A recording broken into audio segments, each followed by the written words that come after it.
السلام علیکم ورحمۃ اللہ وبرکاتہ۔ آج زکوٰۃ کے تعلق سے دو اہم مسئلوں کو سمجھنا ہے۔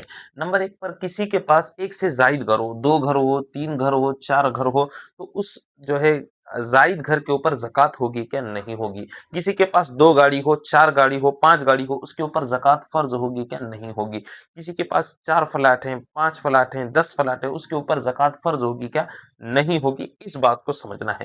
دیکھیے، ایک سے زائد جب گھر ہے، ایک سے زائد جو بھی چیزیں آپ کے پاس موجود ہیں، گھر ہے، گاڑی ہے، فلیٹ ہے، موبائل ہے، جو بھی چیزیں آپ کے پاس ہیں، تو اس میں سب سے اہم چیز جو دیکھنا ہے کہ وہ چیز آپ نے کیوں خریدی ہے۔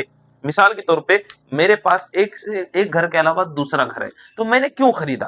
تو اگر بیچنے کی نیت سے خریدا ہوں، گھر خریدا ہوں بیچنے کی نیت سے، گاڑی خریدا ہوں بیچنے کی نیت سے، فلیٹ خریدا ہوں بیچنے کی نیت سے، تو اس کے اوپر زکوٰۃ آئے گی۔ زکوٰۃ اس کے اوپر آئے گی، زکوٰۃ دینا اس کے اوپر فرض ہوگا۔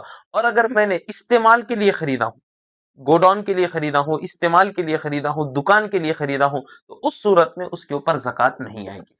تو یہاں پر جو دونوں میں فرق کرنے والی چیز کیا ہوگی؟ اگر آپ نے بیچنے کی نیت سے خریدا ہے فلاٹ کو، گاڑی کو، یا کوئی بھی چیز کو، تو اس کے اوپر زکوٰۃ ہوگی۔ اور اگر بیچنے کی نیت سے نہیں خریدا ہے، استعمال کی نیت سے خریدا ہے، تو اس کے اوپر زکوٰۃ نہیں ہوگی۔ ایک مسئلہ تو یہ ہو گیا۔ دوسرا مسئلہ یہ ہے، عورتوں کے پاس یا مردوں کے پاس زیورات ہوں، تو اس صورت میں زیورات کی قیمت، سونے کی قیمت، کون سی قیمت کا آپ اعتبار کریں گے؟ تو ذہن میں رکھیے، سب سے پہلے آپ کو جو میں نے پچھلے ویڈیو میں بتایا تھا، آپ کی تاریخ جو طے ہے، مثال کے طور پہ 20 رمضان آپ کی طے ہے، تو 20 رمضان کو آپ کو دیکھنا ہے کہ اس سونے کی کیا قیمت چل رہی ہے، سونے کی کیا قیمت چل رہی ہے، اس گولڈ کی کیا قیمت چل رہی ہے، اس اعتبار سے آپ کو زکوٰۃ نکالنا پڑے گا۔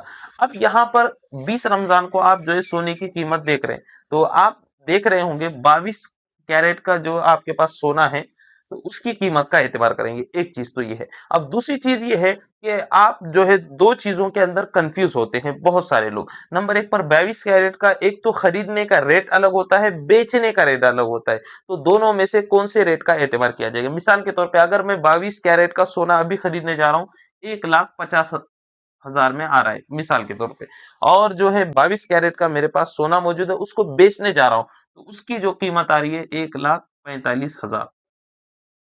تو اب میں دونوں میں سے کون سی قیمت کے اعتبار سے زکوٰۃ ادا کروں گا؟ تو آپ کو خریدنے کے اعتبار سے، خریدنے کی قیمت کے اعتبار سے آپ کو زکوٰۃ ادا کرنا پڑے گا۔ اس میں فقراء کا فائدہ زیادہ ہے۔